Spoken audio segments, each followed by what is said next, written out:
Que a paz de Jesus abençoe seu coração. Que a paz de Cristo acalme o seu coração.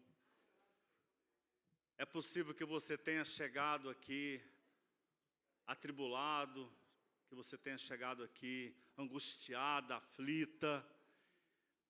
A paz de Cristo, ela é uma percepção espiritual. Ela é uma descoberta, é uma revelação. A paz de Cristo não é uma sensação, é uma percepção. E dessa percepção, dessa descoberta que o Evangelho, a boa notícia de Jesus traz ao seu coração, dessa descoberta é que nasce a conclusão mais linda que alguém pode chegar, a de que você não está condenada, você não está condenado. Toda e qualquer culpa, toda censura que te escravizou, toda culpa que pesou sobre você, em Deus, ela é dissipada. Em Deus, ela perde o sentido. Não é que Deus faz assim, abracadabra, e você, opa, não sinto mais culpa. É que Deus olha para você com tamanha ternura, amor e acolhimento, que você descobre que essa culpa não diz mais nada. Você não deve nada a Deus, absolutamente nada a Deus. Paulo diz que em Jesus, a cédula, a promissória que existia contra você, ela foi rasgada. Amém, querido? Eu queria convidar você para um tempo de oração. Se você puder ficar em pé junto comigo, trazer o seu corpo para orar. Não é que você tem que desistir do seu corpo, é o contrário. A bênção da oração é quando o seu corpo ora também.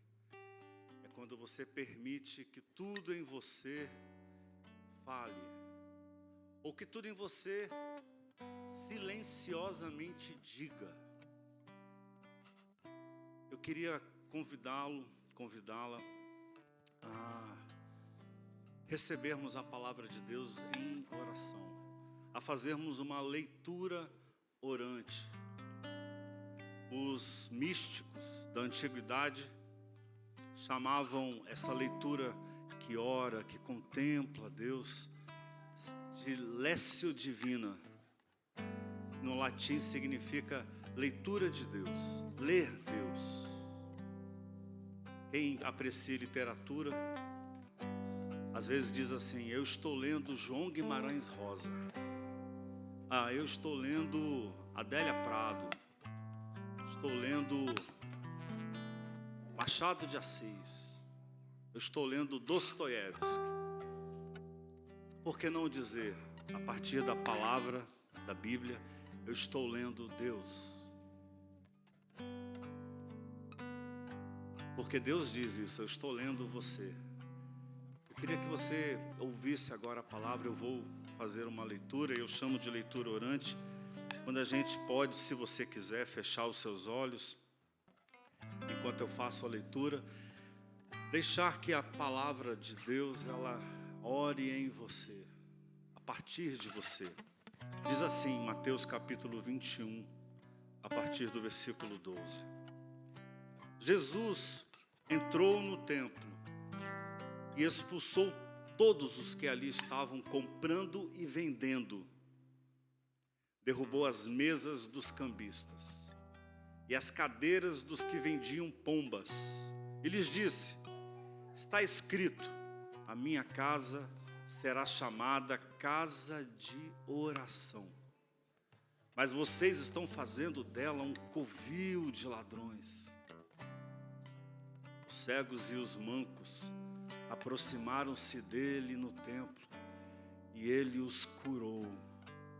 Mas quando os chefes dos sacerdotes e os mestres da lei viram as coisas maravilhosas que Jesus fazia e as crianças gritando no templo, Hosana ao filho de Davi, ficaram indignados e lhe perguntaram: não estás ouvindo o que estas crianças estão dizendo?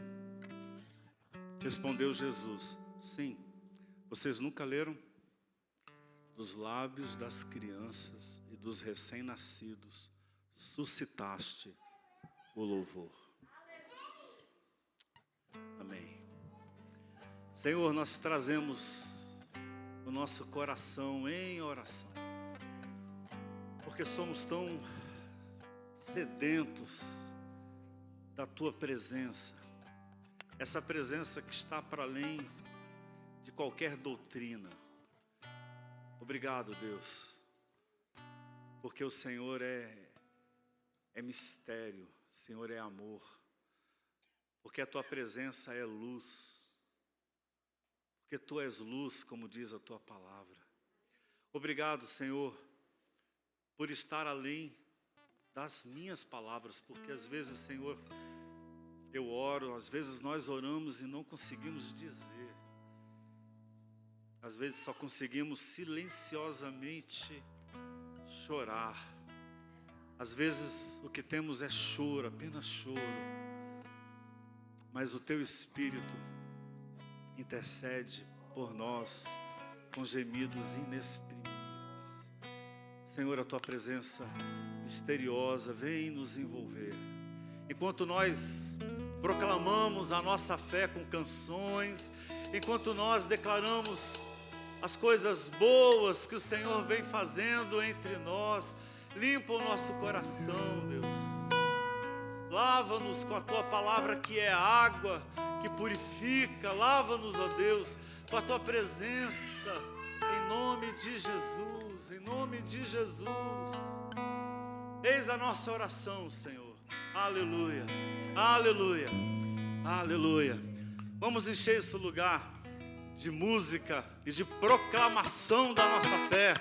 Vamos fazer isso com alegria. Que as palmas louvem o nosso Deus.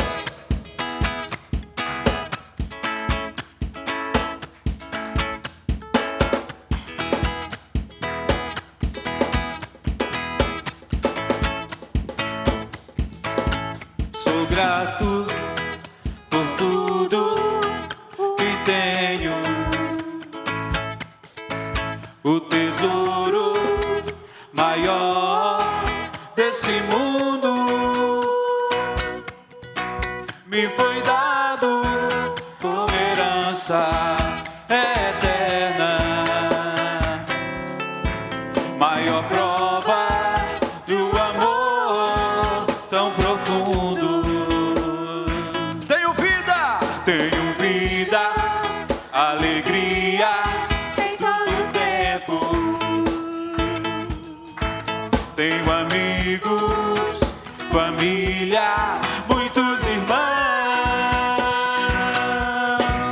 Foi Jesus, meu amigo verdadeiro, que fez tudo pra me dar a salvação. Louvarei ao Senhor em todo tempo. Seu louvor estará continuamente em meus lábios e também no coração. Jesus Cristo será sempre minha canção. Vem comigo, vem comigo.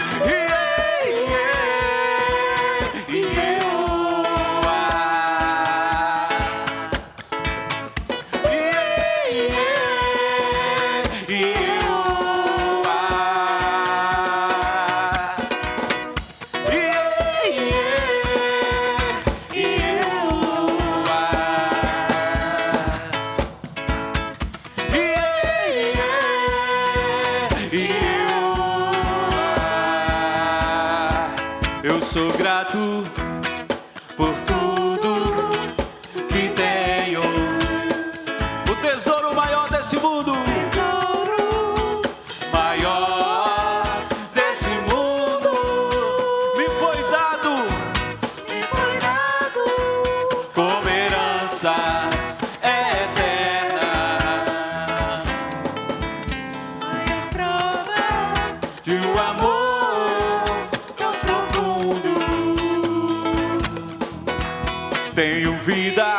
alegria em todo o tempo. Tenho amigos, família, muitos irmãos. Foi Jesus, meu amigo verdadeiro, que fez tudo pra me dar a salvação. Louvarei ao Senhor em todo o tempo. Seu louvor estará continuamente em meus lábios e também no coração. Jesus Cristo será sempre nossa salvação. Oh! Yeah, yeah, yeah, oh, yeah, yeah, yeah, oh, yeah, yeah, yeah, oh.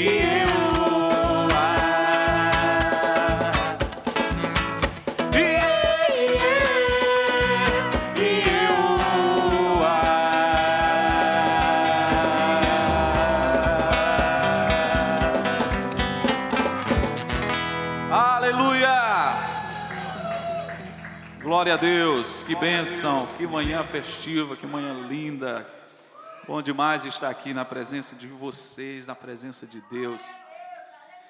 É interessante que quando a proposta do Evangelho chega, pelo menos para mim, ela chegou apresentando um Deus que para eu encontrar com Ele, eu tinha que fazer tanta coisa, inclusive grandes sacrifícios, né? E acho que 90% dos que estão aqui viveram uma experiência parecida com a minha. E essa canção, ela fala tanta coisa. E eu tinha a ideia de que Deus estava lá num trono de glória, longe, distante, que para eu me aproximar um pouquinho, eu tinha que, no mínimo, ser um semideus. Todo certinho, todo bonitinho. Mas essa canção veio revelar para mim que o lar, o trono de Deus também é aqui.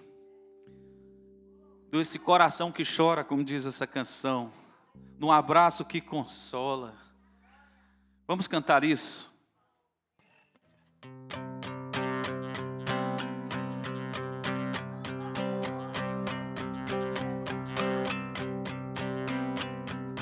Lá no fim do horizonte, no canto mais distante, lá a tua mão está. Lá acima do universo, as linhas de um verso, lá a tua mão está. E se eu for aos céus, o mais profundo mar, ali tua mão está. Ali tua mão está. Nem sempre posso ver, mas além do meu olhar, a tua mão está. A tua mão está. Lá no imenso firmamento, todos os momentos, lá a tua mão está. Lá no coração que chora, no abraço que consola, lá a tua mão está. Se eu for aos céus, se eu for aos céus, o mais profundo mar,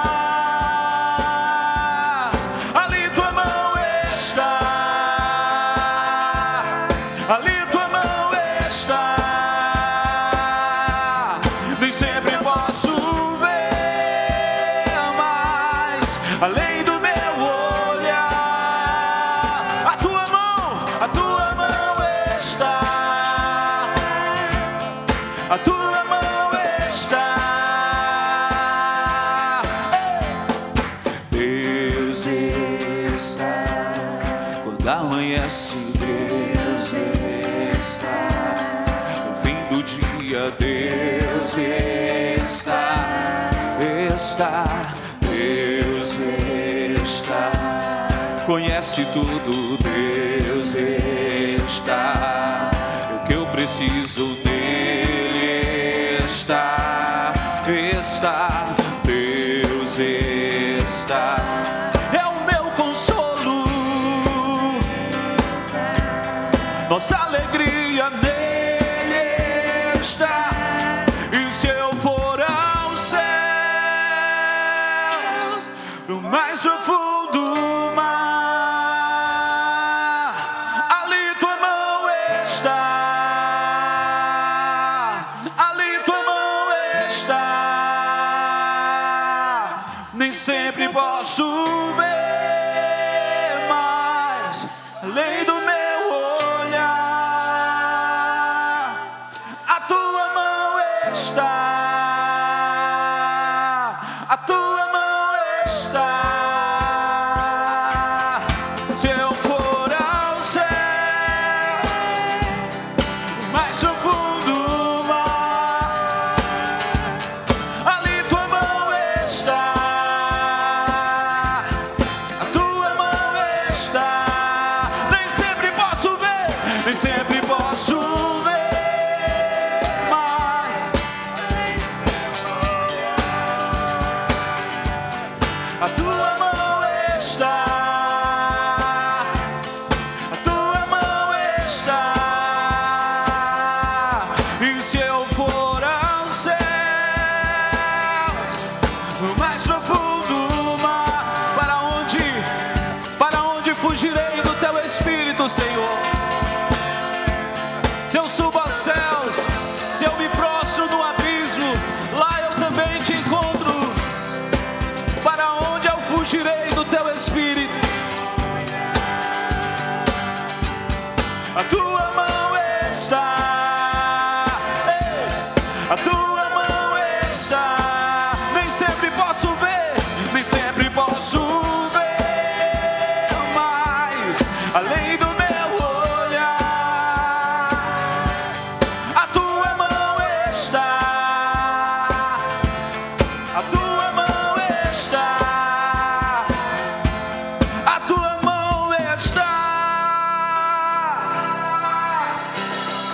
Aleluia. Aleluia. Louvado seja o nome do Senhor. Que bênção. Nosso amigo Jesus está aqui hoje, nos abraçando, nos acolhendo, sorrindo conosco, cantando conosco. Eu quero cantar isso aqui. É uma canção lindíssima. Eu quero que na melodia dessa canção você ore, você medite, você seja mão estendida do Senhor.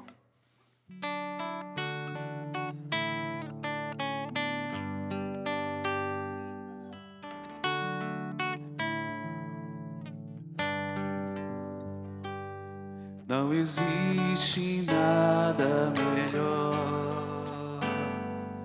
do que ser amigo de Deus, caminhar seguro na luz, desfrutar do seu amor, ter a paz no coração, viver sempre em comunhão.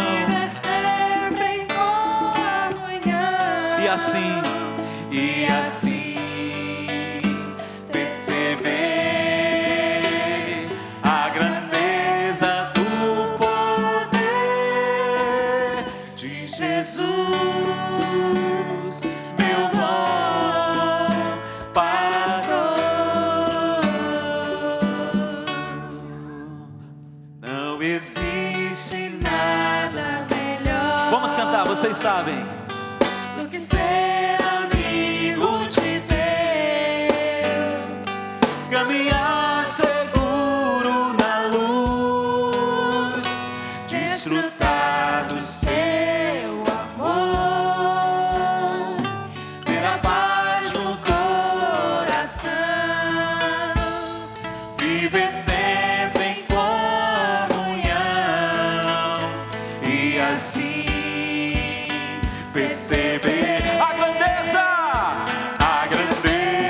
do poder de Jesus, meu bom pastor. Ter a paz no coração, viver sempre em comunhão e assim perceber a grandeza do poder de Jesus, meu bom pastor.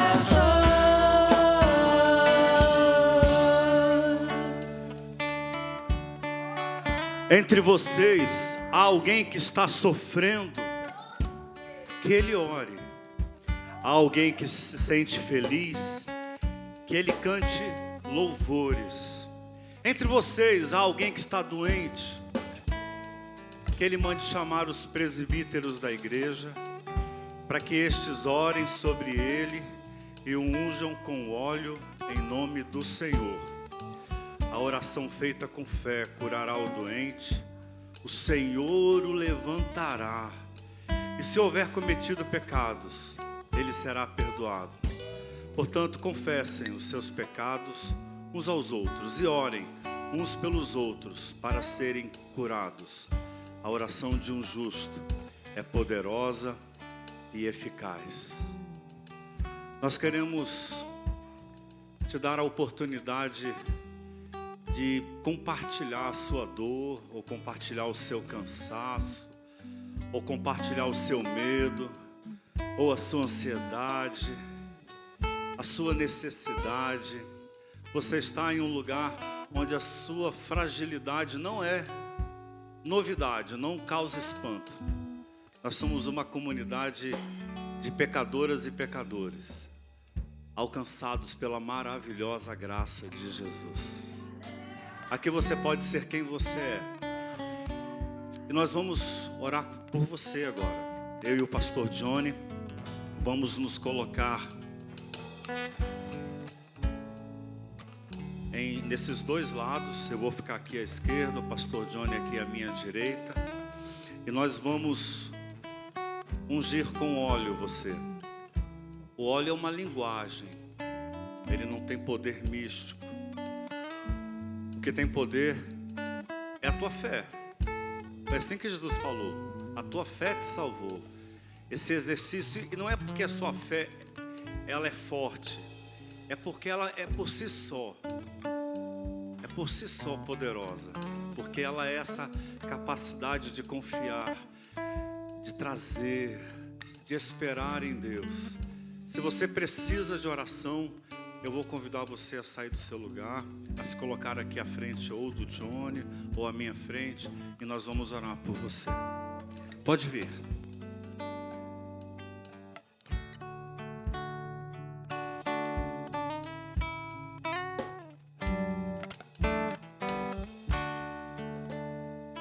Não existe nada melhor do que ser amigo de Deus, caminhar seguro na luz, desfrutar do seu amor, ter a paz no coração, viver sempre em comunhão e assim perceber a grandeza do poder de Jesus, meu bom pastor. Ter a paz no coração, viver sempre em comunhão e assim perceber a grandeza do poder de Jesus, meu bom pastor.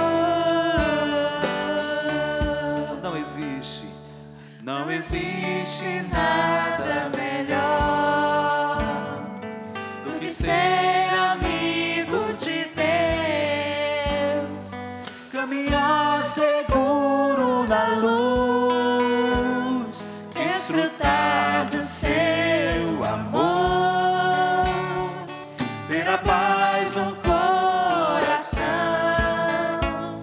viver sempre em comunhão e assim perceber a grandeza do poder de Jesus, meu bom pastor.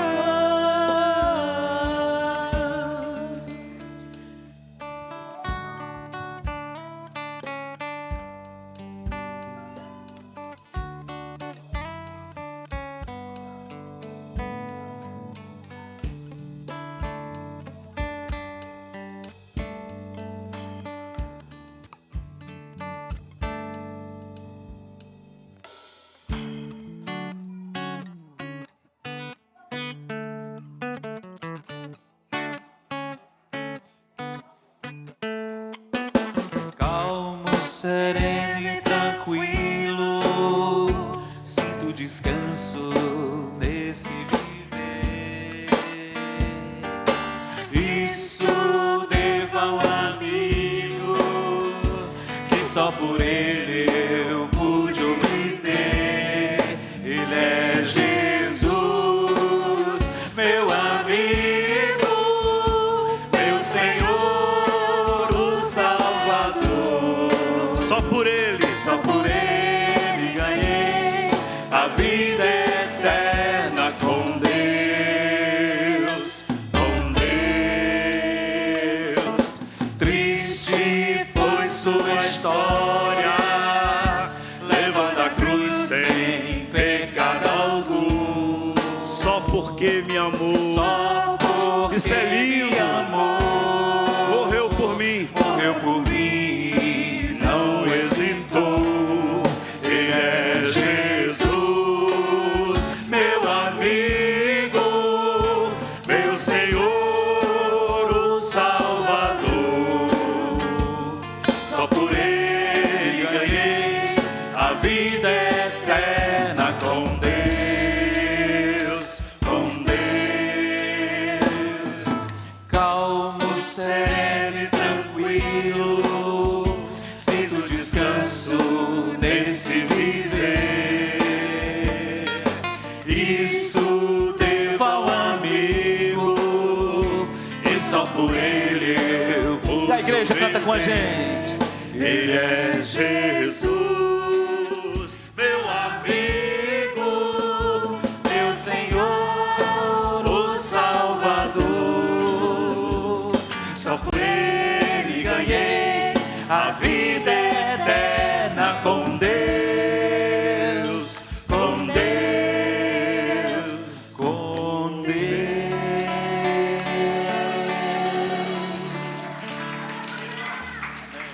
Amém. Graças a Deus, graças a Deus. Essa canção que pode sentar, querido, fique à vontade, que nós fizemos agora, ela é cantada pelo meu coral, viu, macho? Pelo nosso coral Bethesda. E eu cantava essa canção ali na minha adolescência, 12, 13 anos de idade, faz um tempinho. Nem vou dizer quanto tempo, mas eu acho que vocês imaginam, né? Só pelo suspiro, são aí algumas décadas que essa canção, ela abençoa meu coração. Que bom estarmos juntos aqui hoje, nesse domingo abençoado de comunhão, né? Eu meditando, pensando na Bethesda, eu fiz um videozinho ontem para chamar vocês, chamar as pessoas para o culto, e propus um conceito. O que nós somos? Somos uma casa de oração. Mas não qualquer casa de oração, uma casa de oração que é animada, ventilada pela misericórdia, pela amizade compaixão, bondade, esses afetos que são afetos redentores pelo perdão, não é? Mas iluminada pelo Evangelho de Jesus Cristo. Então esse é um lugar de oração, é um lugar de muita comunhão, de vínculos importantes, de serviço, de cuidado, mas é um lugar onde o Evangelho é proclamado com a força pretensiosa de ser o nosso esclarecimento, a nossa iluminação. Como diz o salmista, né? Lâmpada para os meus pés é a tua palavra, luz para o meu caminho. Amém. Que bom estarmos juntos aqui em comunhão. Eu vou chamar aqui a Beth. Ela tem um recado para dar às mulheres em especial, por favor. Bom dia, pessoal. Depois da pausa que nós fizemos em julho, né, a gente tem esse hábito de pausar as reuniões em julho e no final do ano a gente está retomando as nossas reuniões. E mês de agosto, não sei se vocês ouviram falar, mas é um mês que a gente dá visibilidade, a gente enquanto sociedade, ao combate contra a violência, né, da mulher. E aí, a gente quis trazer essa temática, uma temática muito importante, atual, urgente, né? Mesmo que não seja o seu caso, né, que você diga, eu sou solteira, ou então eu não estou casada nesse momento, né, ou então eu estou vivendo um relacionamento tranquilo, não é o meu caso. É um assunto tão importante que você pode ajudar muitas pessoas ao seu redor, muitas vezes nem sabe que estão passando por violência, né? A gente tem a impressão de que violência contra a mulher é somente a física, né? Quando ela tem marcas no corpo, ou quando ela precisa passar por um exame de corpo de delito, não é só isso. Isso aí é um caso extremo de violência. Mas existem vários tipos de violência contra a mulher. E nós vamos falar sobre isso, né? Neste mês, nós vamos trazer uma pessoa que é uma mulher atuante, é uma mulher que ela fala com propriedade, ela está no combate à violência, ela trabalha diretamente com isso, que é a Janaína Fernandes. E ela vai trazer a palavra para a gente, né, falar inclusive sobre o papel da igreja nesse combate. Né? A gente vê algumas igrejas com um discurso de deixa disso, de que algumas coisas no relacionamento entre o homem e a mulher são comuns, ou são passageiras, ou é entre marido e mulher, mas as coisas não são bem assim. Então, como é que a igreja precisa se posicionar com relação a isso? Por que é importante que a gente tenha clareza, que a gente entenda que a mulher, ela não só pode, mas como ela deve ser tratada com respeito? Por que é importante uma sociedade justa para a gente, onde as pessoas são respeitadas, onde as pessoas elas são tratadas com carinho, com compreensão, independente do seu gênero? Então, a nossa reunião vai acontecer dia 30, vai ser o último sábado do mês. Nessa projeção aqui, nós temos o endereço, fica lá na rua Oswaldo Cruz, no Dionísio Torres, um espaço diferente, aconchegante, convidativo, em que a proprietária, inclusive, ela pensou no espaço exatamente para reuniões diferentes, né? É um espaço que ele é provocador de beleza. É um espaço que tem peças assim diferentes. A mobília é diferente, né? Quintal, já diz o nome, né? É um lugar onde a gente se reporta à infância, coisas lúdicas, um lugar aconchegante, um lugar tranquilo, um lugar de descanso. E se você está ainda um pouco distante do grupo de mulheres, eu queria dizer para você, chegue junto, mesmo que esse tema não seja uma grande necessidade sua agora, mas pelo fato de estarmos juntas, da gente cultivar a amizade, se aproximar, fazer desse momento um momento onde a gente pode se ajudar, independente do tema, a gente pode conversar, se abraçar, rir, fazer um grupo forte, é isso que é importante, tá certo? Então, o nome é Quintal Cultural, fica na Oswaldo Cruz, numa esquina, né?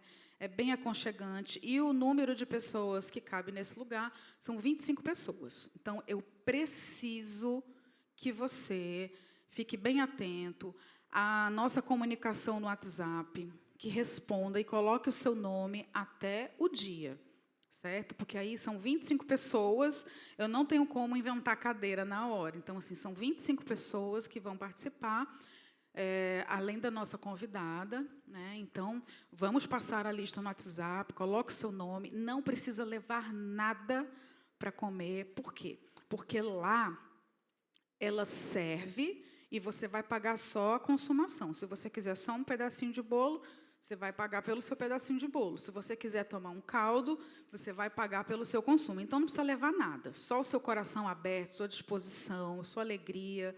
Se quiser levar sua tristeza também, a gente acolhe, tá bom? Então, daqui a 2 semanas, nós estaremos juntas, nesse espaço, para celebrar a nossa existência e para falar de coisas super importantes.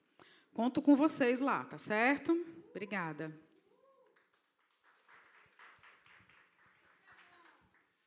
Nós vamos apresentar agora nossas contribuições financeiras, nossas ofertas, os dízimos. O dízimo aqui na Bethesda é uma prática colaborativa, não é?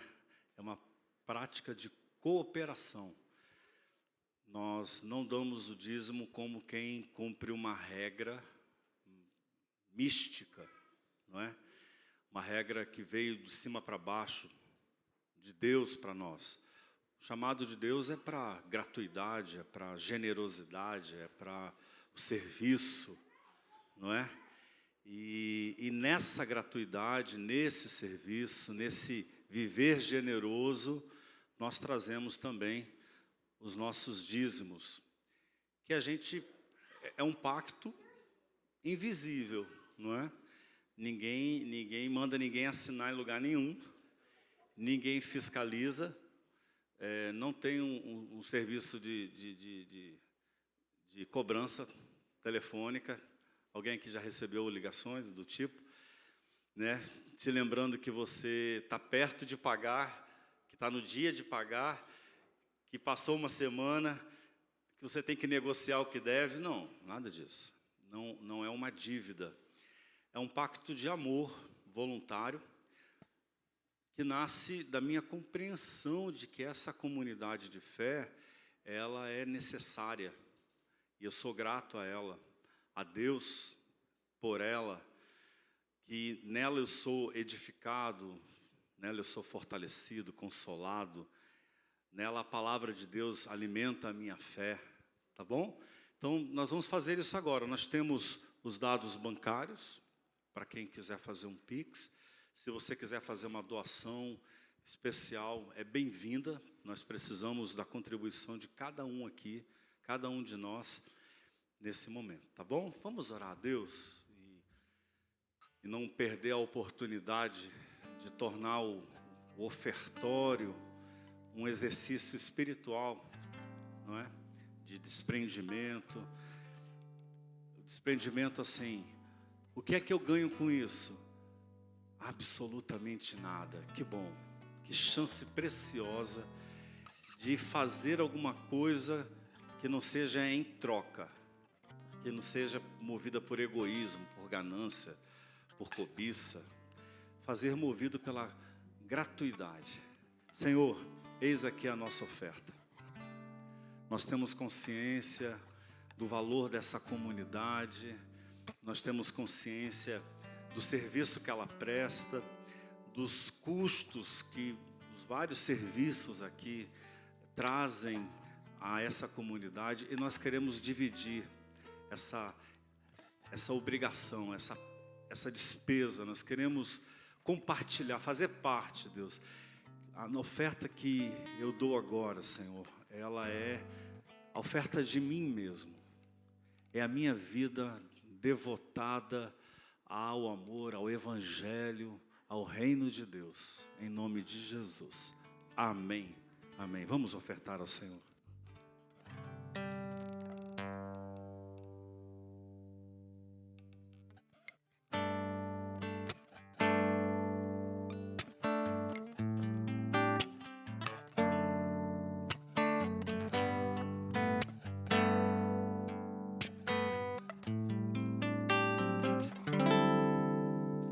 Porque és Senhor, tuas obras se enternecem, porque és Senhor. As campinas reverdecem com ternura em cor, no cenário cheio de inspiração. Inspiração, porque é Senhor, a paz desperta o dia, o pardal voou e cantou com alegria nas obras do Senhor, se unindo ao louvor da criação, da criação, porque é Senhor, a agonia se agiganta, porque é Senhor, o universo todo canta a canção do amor, quando o sol espalha a todos a sua luz, a sua luz, porque é Senhor, água vira cachoeira, porque é Senhor, tudo de sua maneira, quer dizer, tu és Senhor, Jesus.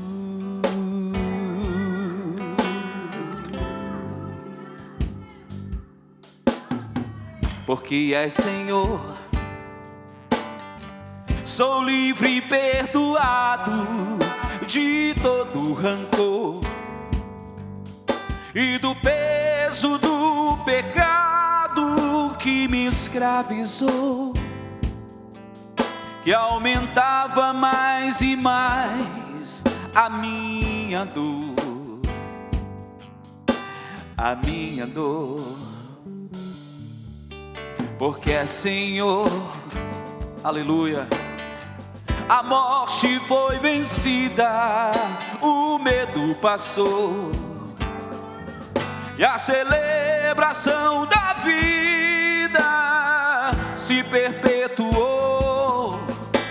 No meu peito fez fluir santo louvor, santo louvor, porque é Senhor,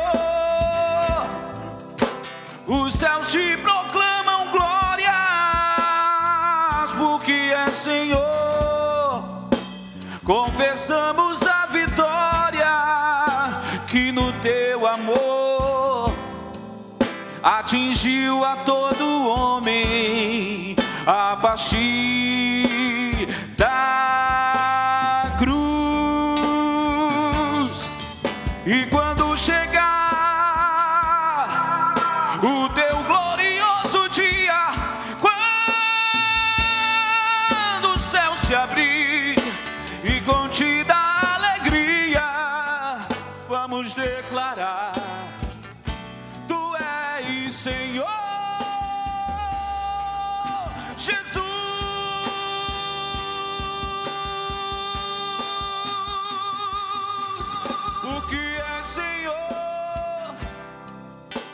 água vira cachoeira, porque é Senhor, tudo de sua maneira, quer dizer, tu és Senhor, Jesus.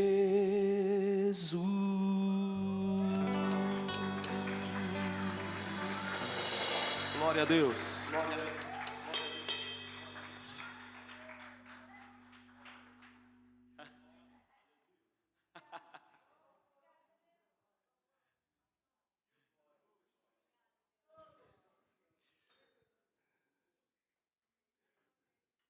Obrigado, Nenê. Um dia eu chego lá, viu, cara? Que isso, gente, que lindeza.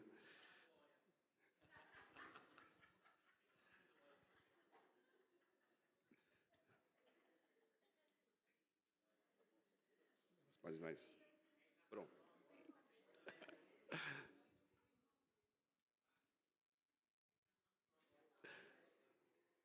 Só podia ser o Igor, né, gente? Deus tenha misericórdia da tua alma, irmão.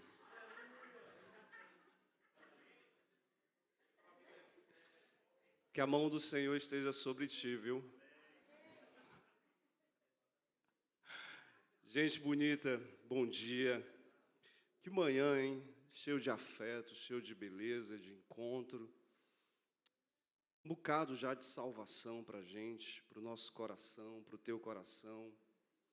Fazendo com que a gente possa ser sensibilizado, acordado, né? Olha só, que riqueza é estar diante dessa comunidade com tantas vozes, com tantos jeitos e maneiras de fazer o Evangelho. Eu quero compartilhar com vocês um texto que para mim é poético, é redentor, é a expressão da minha fé. E eu queria compartilhar essa intimidade com vocês hoje. A minha reflexão tem um tema: a coragem de se libertar de uma fé utilitária. A gente já falou aqui em alguns momentos, né, o Nenê na sua ministração falou sobre essa ideia de que a gente tem acerca de Deus, que Ele está do lado de fora e que a gente precisa fazer um monte de coisa para ter o mínimo, né, o mínimo de resposta, de olhar, de atenção nessa lógica que é perversa, que é a lógica da retribuição, que é a lógica retributiva. A gente já falou sobre isso também a partir do momento onde que a gente se torna oferta, dízimo. A gente dá, não é porque a gente vai ganhar alguma coisa, é porque a gente acredita que esse projeto é um projeto que cura, que salva, que faz com que essa casa seja aberta a tantas pessoas. E esse encontro de Nicodemos e José de Arimateia se tornou, inclusive, canção, que eu tive a oportunidade de cantar junto com os meus amigos. Mas tem um ressentimento aí, sabe? Né, Lianai? Tem um ressentimento, porque a gente não gravou, né, essa canção. O cara convidou ali um artista, né, para gravar essa canção. Mas tudo bem, a gente te perdoa, cara. Pois é, né? Vamos ler o texto? Gladir. Jorge Camargo e Gladir. Vamos ler o texto? Para além dos ressentimentos. Depois disso, José de Arimateia, que tinha sido um discípulo oculto de Jesus. Eu acho lindo essa descrição. Ele é aquele sujeito que está ali, né, na espreita, não aparece muito, porque tinha medo dos líderes judaicos. E aqui vem a virada de chave. Corajosamente pediu a Pilatos a autorização para retirar o corpo de Jesus. A gente precisa lembrar que quando uma pessoa era crucificada, a partir da lógica do Império Romano, ela deveria ficar ali, como um símbolo de quem se opusesse ao Império estaria condenado, seria um maldito, pendurado numa cruz e deveria passar o dia todo. E aí José de Arimateia utiliza uma fiança, a sua proeminência, o seu prestígio, e em nome disso diz, não, eu quero o corpo de Jesus, eu quero enterrar ele hoje. Então ele veio e levou o corpo embora. Nicodemos, o homem que tinha ido de noite a Jesus, lembra lá no capítulo 3 de João, desse mesmo evangelho, veio também trazendo cerca de 34 quilos de perfume. Isso aqui é muito perfume, é muita coisa, é muito dinheiro, é muita grana. Ele pega todos os recursos, boa parte do que ele tem, do que ele possui, e traz para perfumar um defunto, um corpo morto. E esses perfumes era próprio para embalsamar, feito com mirra e aloés. E os dois juntos. Olha a descrição da cena, vai para a cena. Né? Os dois juntos enrolaram o corpo de Jesus em um pano de linho comprido, cheio desses perfumes, como é o costume judaico para o sepultamento. O lugar da crucificação estava próximo a um jardim, da cruz para um jardim, onde existia um sepulcro novo, que nunca tinha sido usado. Assim, por ser o dia da preparação dos judeus, e visto que o sepulcro ficava perto, eles então puseram Jesus ali. Você quer orar um pouco mais comigo nesse momento? Essa manhã já é tão polifônica, tão cheia já de aromas, de sabores, de sentidos que vão acordando a nossa pele. Que esse tempo seja um tempo para quem sabe nos devolver uma outra maneira de enxergar a nossa fé. Eu preciso dessa fé. A fé de Nicodemos e José de Arimateia. Nós precisamos encontrar uma fé que seja para além dos jogos de poder, da barganha, do utilitarismo. Que seja isso, esse tempo hoje, em nome de Jesus.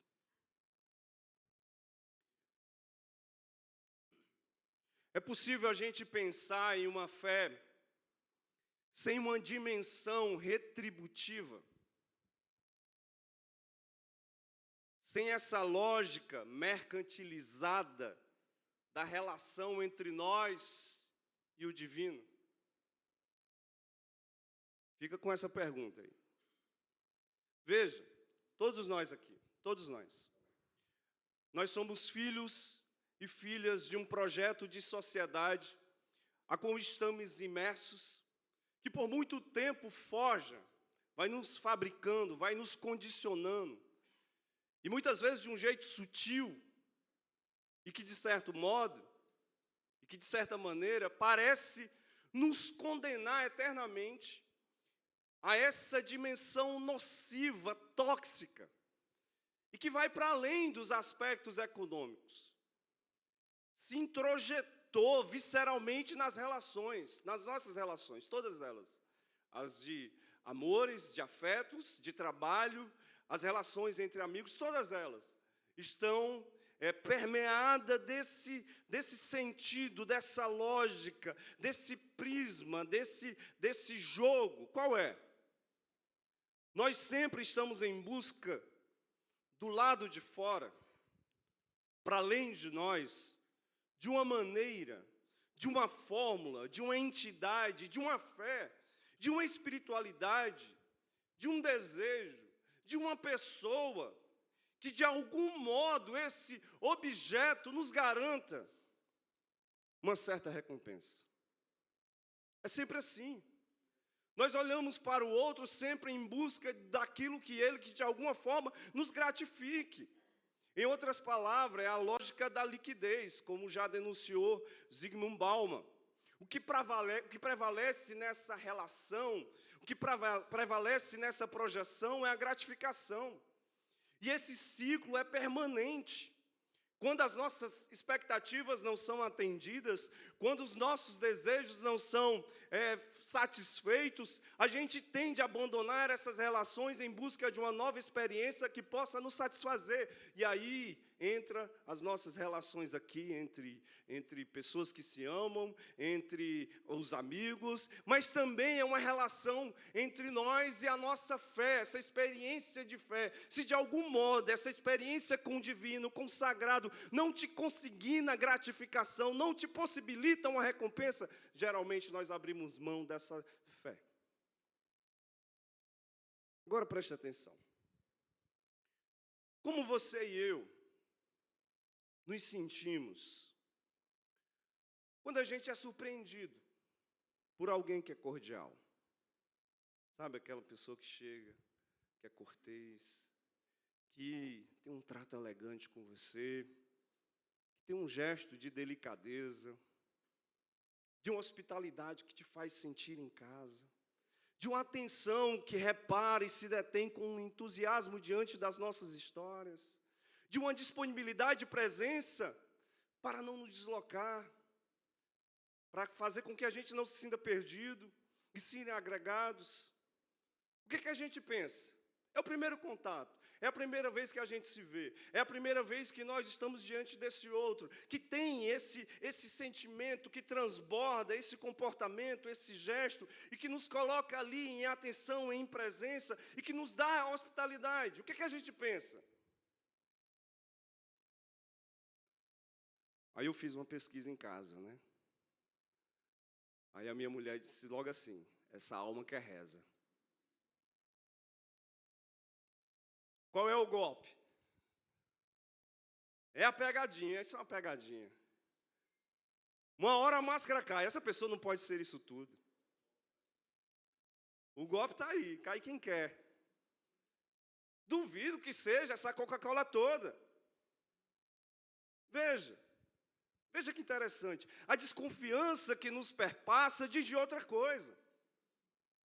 Diz de uma vida marcada, alicerçada, estruturada, onde as relações não sabem mais de uma dinâmica da gratuidade, onde as relações não sabem mais da dinâmica da furtividade, da admiração, da singeleza da amizade. Em outras palavras, para estabelecer vínculos, relacionamentos, necessariamente se exige que haja alguma recompensa, que haja alguma bonificação, que haja alguma barganha, que haja algum retorno, nem que seja emocional. E essa forma de viver, gente, nos adoece, porque vamos nos enlaçando dentro de uma forma de ser e agir idealizada. Por que é idealizada? Porque vai ignorando as nossas falhas e complexidades. E é por isso que a gente, ao ignorar as nossas falhas e as nossas complexidades, as vulnerabilidades que o outro tem, as fragilidades que o outro tem, a gente sempre espera do outro alguma coisa. E não estamos diante do outro, depurando as nossas expectativas. Ou seja, o que eu espero do outro não é algo perfeito, mas é dentro da realidade de quem ele pode ser e é. Percebe? O nosso adoecimento é porque dentro dessa dinâmica das nossas relações está a idealização, e a idealização pede isso. Eu preciso que você me dê algo. Mas quando a gente depura as nossas expectativas, a gente entende que, diante do outro, a gente pode exigir ou esperar algo que esteja dentro da realidade dele, e não dentro da realidade a qual eu idealizei, que é sempre desleal. É sempre uma expectativa desmedida. E eu preciso dizer que não é ruim a gente criar expectativa. Como diz a Ana Sui. Mas é sabotador vivermos em uma experiência de idealizações. É aí que a gente vai se sabotando. É aí que a gente vai sempre olhando à espreita em busca de que algo seja devolvido para a gente. e ficar em cima desse sentimento que nos coage, a gente perde a chance, inclusive, de viver projetos de relacionamentos que sejam duradouros, consistentes, porque dentro dessa dinâmica a gente perde a capacidade de ouvir e de perdoar. Veja o que ela diz. A gente não vive sem criar expectativas. Sem expectativas não há motivos para sair de casa. Não escovamos nem os dentes, nem sequer abrimos os olhos. É disso que se faz a vida, de expectativas. Um nome para a fantasia, talvez. A gente vive porque espera algo da vida. Ama porque espera algo do ser amado. Trabalha porque espera algo do nosso esforço. Expectativa e esperança têm uma relação etimológica com espera, que é bem o que se aprende a fazer nos caminhos do que chamamos de desejo em psicanálise. Não apenas nossas relações foram influenciadas pelo pensamento utilitário e retributivo, e, de novo, eu posso assim dizer que a fé, a nossa construção espiritual e teológica, desde o Antigo Oriente, passando pela fé hebraica, até os dias de hoje, nós somos capturados frequentemente pela lógica daquilo que se chama teologia da retribuição. Qual é essa lógica, pastor? É que para haver alguma boa recompensa do divino, eu e você precisamos, a qualquer custo, moldar os nossos comportamentos, os nossos pensamentos, dentro de um esquema de regras e leis. Ou seja, para ser abençoado, para acumular riquezas, para experimentar felicidade, uma vida saudável, o prêmio é justamente a partir dessa vivência que busca uma perfeição moral e de fidelidade ao cumprimento de mandamentos.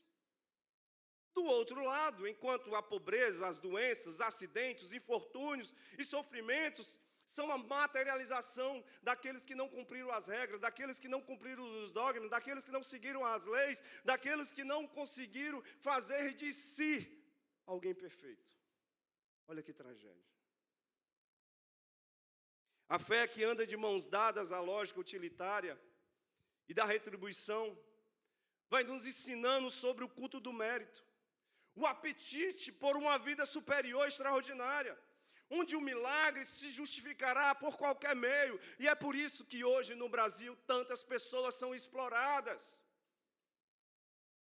Porque está dentro dessa lógica, dentro desse paradigma, dentro dessa compreensão. Para eu ter algo de Deus, eu preciso me sacrificar. Para eu ser amado por Deus, eu preciso doar tudo. E aí tudo se refere ao aspecto financeiro e econômico somente. Não tem a ver com valores, não tem a ver com se tornar uma pessoa sensível, bonita, generosa, solidária. Não, não é sobre isso. Sabe por quê? Porque essa fé faz de Deus um mercador. E qual é a moeda? A moeda é a oração. Em um mundo incerto, violento e inseguro, orar se tornou simplesmente sinônimo de proteção, em uma constante busca de excepcionalidade.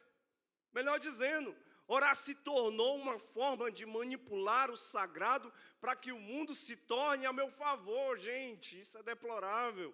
Ao invés da gente olhar para a oração como esse lugar de uma entrega aberta e honesta de quem nós somos, ela se tornou uma cobrança dos ritos e sacrifícios que nos ensinaram que deveríamos nos submeter para sermos amados, estimados, recompensados por Deus. Em outras palavras, se relacionar com Deus se tornou um poço profundo de medo, culpa e exigências. E a oração é a mediação dessa fatura, desse processo que vai tornando Deus um ídolo. E nós, adoradores vazios de uma exigência ou de uma existência corajosa. Olhando para esse texto, o que é que a gente pode aprender com José de Arimateia e Nicodemos?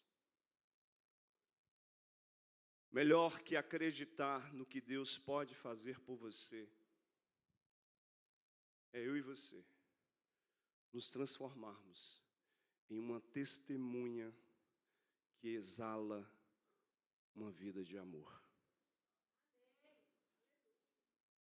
A narrativa que a gente leu expõe uma virada de chave. Se Nicodemos e José de Arimateia tinham medo de serem vistos como os discípulos de Jesus, e aí o texto diz para a gente por quê? Porque muito possivelmente eles perderiam influência, eles poderiam perder poder, status e prestígio, mas é justamente na morte de Jesus, no momento da sua indignidade, onde há apenas a vergonha de ser morto como maldito, que aflora uma postura exuberante, que surge, que suscita uma postura corajosa. Eles trazem para si muito mais que uma crença. Acreditam que diante de Jesus, do seu corpo morto, e diante do corpo cansado e vilipendiado, eles que estavam ali a viver uma nova fé, uma nova experiência com Deus, um novo jeito de enxergar o sagrado. Não é mais dentro da lógica do sacrifício e da retribuição. Eles saem desse jogo rígido entre a objetificação da lei e a sua mediação para encontrar o divino, para um outro projeto espiritual, diante de quem não tem nada a oferecer, não tem nada a dizer para eles, não tem nada a fazer por eles, não tem nada a elaborar, não tem nada a milagrar, não tem nada a multiplicar. Eles o amam com gestos de cuidado e afeto. Essa é a dimensão da fé de José de Arimateia e de Nicodemos. Não é mais o que Jesus agora pode fazer por nós, é o que eu e você, José, podemos fazer por ele e pelo nosso projeto de existência e de vida.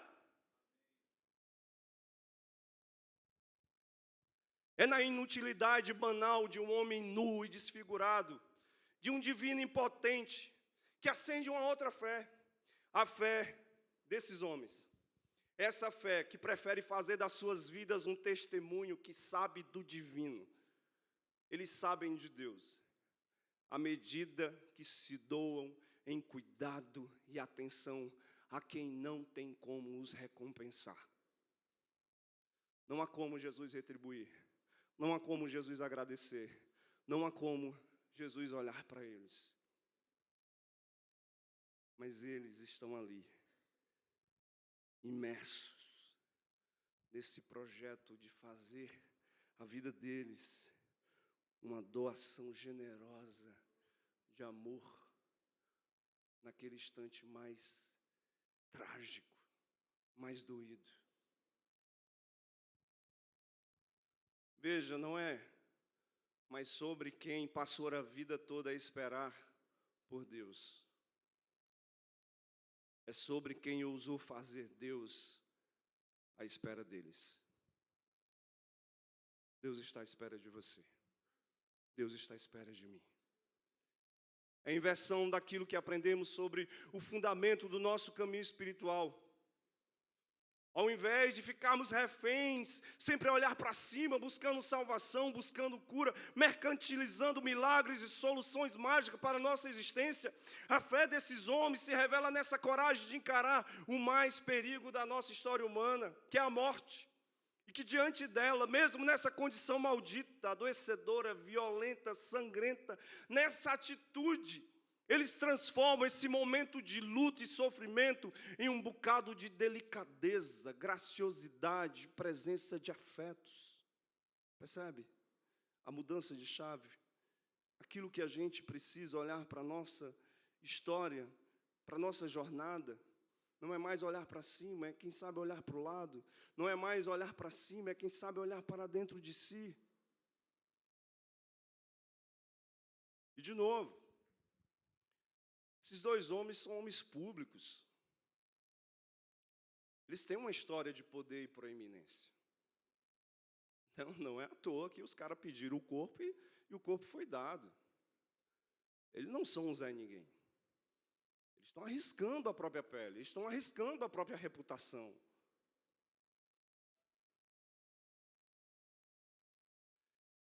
E aí vem o Nicodemos e traz Perfumes e perfumes.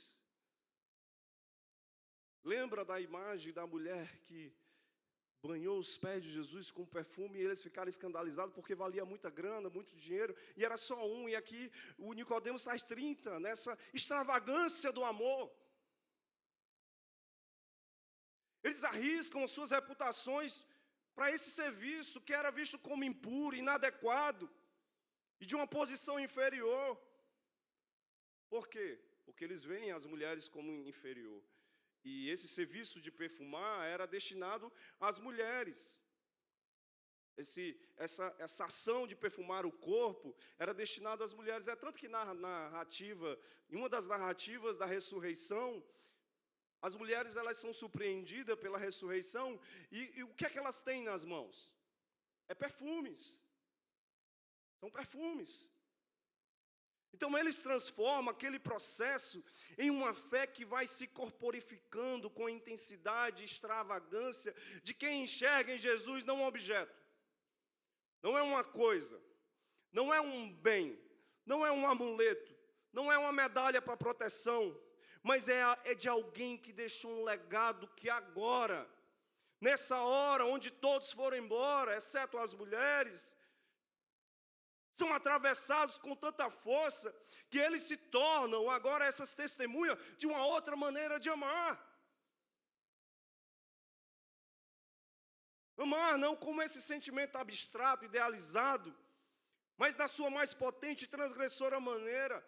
Eles amam como um ato de fé. Eles amam para dizer que mesmo diante de Jesus morto e despossuído de todo o seu vigor, suas vidas permanecerão intensamente inspiradas por cada gesto, por cada palavra, por cada jeito de contar histórias e por cada maneira e forma de tocar as pessoas.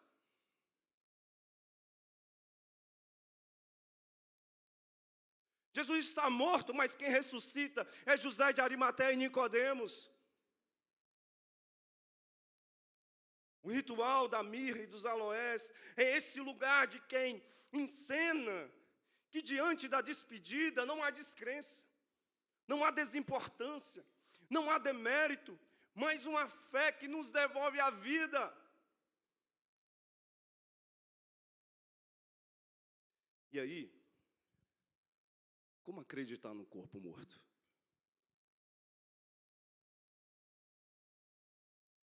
Porque assim, cá entre nós. É muito fácil para a gente aqui saber que Jesus ressuscitou e está tudo certo, está tudo resolvido. Mas para esses homens, para esse corte na história,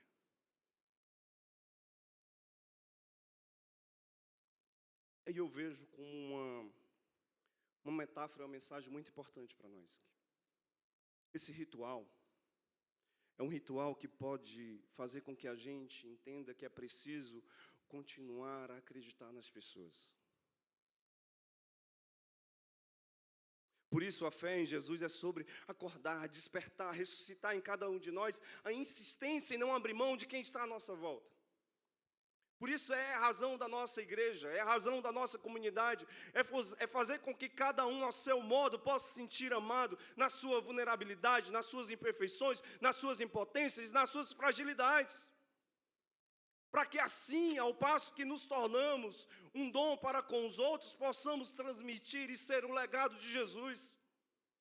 Nesse sentido, Jesus se torna não uma resposta, aquele que resolve toda a trama humana, mas a pergunta sobre qual seria o modo de viver daqueles homens a partir dali, a partir da morte de Jesus, como é que eu vou viver, como é que eu torno a minha vida, o que é que eu faço desse projeto de existência?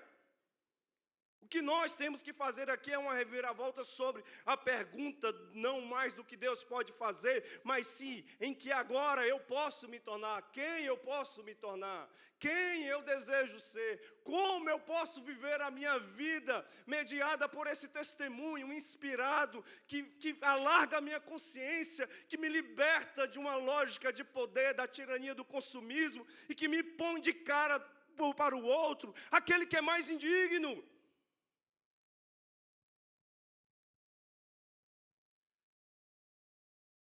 Eu vou terminar.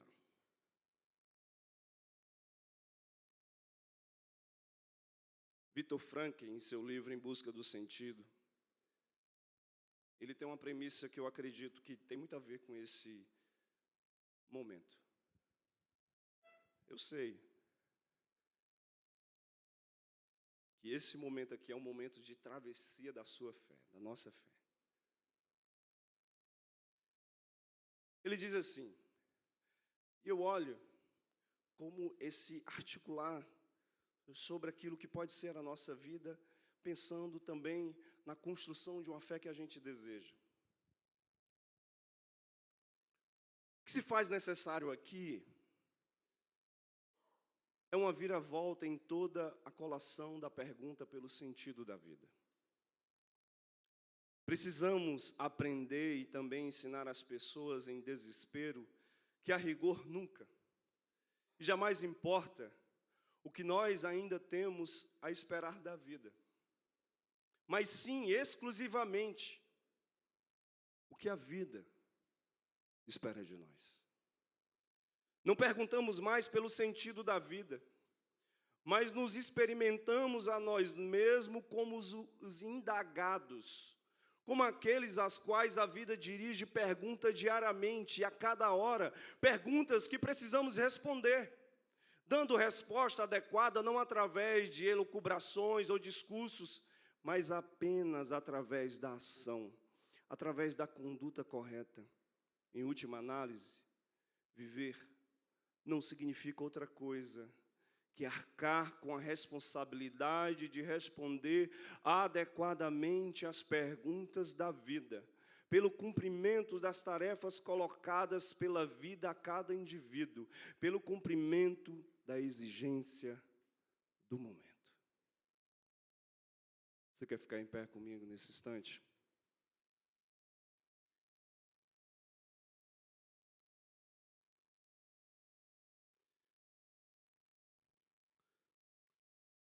O que é que você pode fazer nesse momento?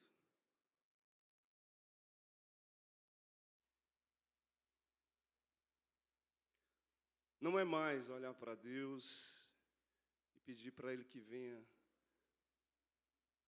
fazer por você, mas é entender que Ele espera que você haja. E essa sua ação será o divino através de você.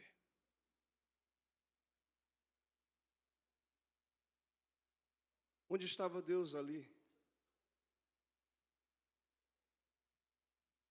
Eu ouso dizer que Deus estava ali, nos gestos de José de Arimateia e Nicodemos, cuidando do corpo morto de Jesus. É isso que a gente precisa. A gente precisa sair dessa lógica, desse jogo tóxico, nocivo, que a gente sempre olha para o outro e pergunta o que o outro tem a oferecer, a dar. E a gente não se pergunta, não se olha e não se enxerga como um dom. Você é o dom de Deus no mundo. Você pode ser o perfumador de pessoas que estão passando por processos mortificadores. Aqui é outra metáfora. O corpo morto que precisa ser perfumado, que precisa ser cuidado, que precisa da sua atenção, das nossas mãos.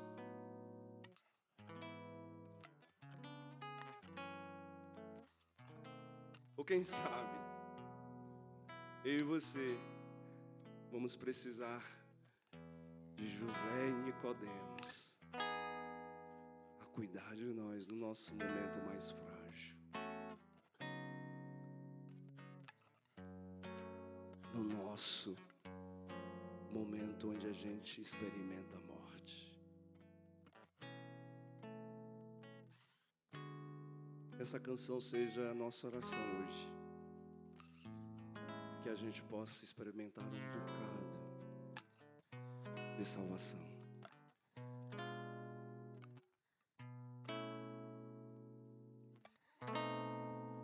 Como posso te ajudar, sendo eu tão limitado?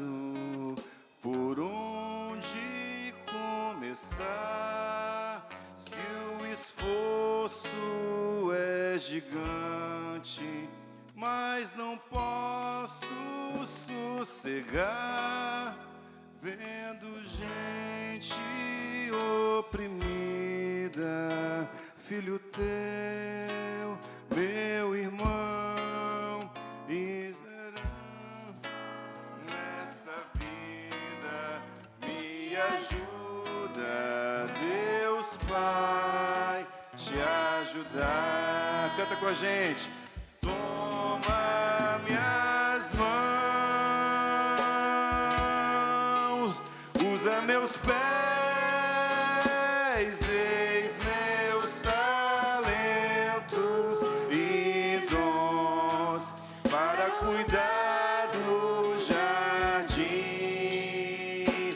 Usa o meu jeito, meu coração, e conta comigo, amigo Cristo.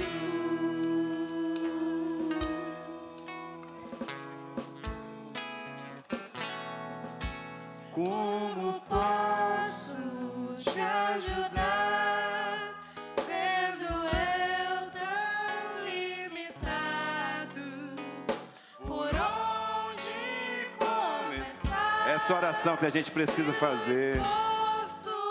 Como eu posso te ajudar, Senhor?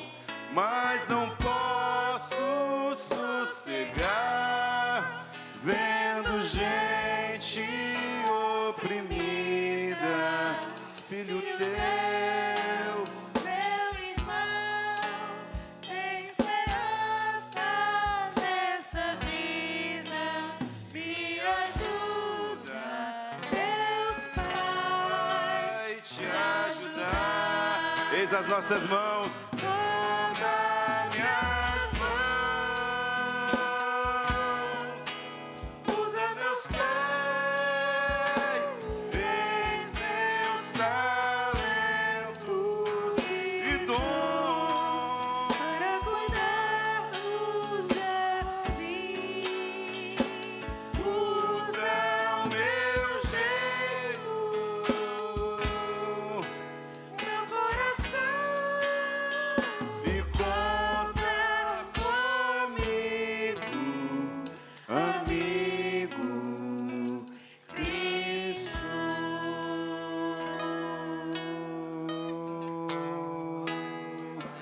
Conta comigo, amigo Cristo.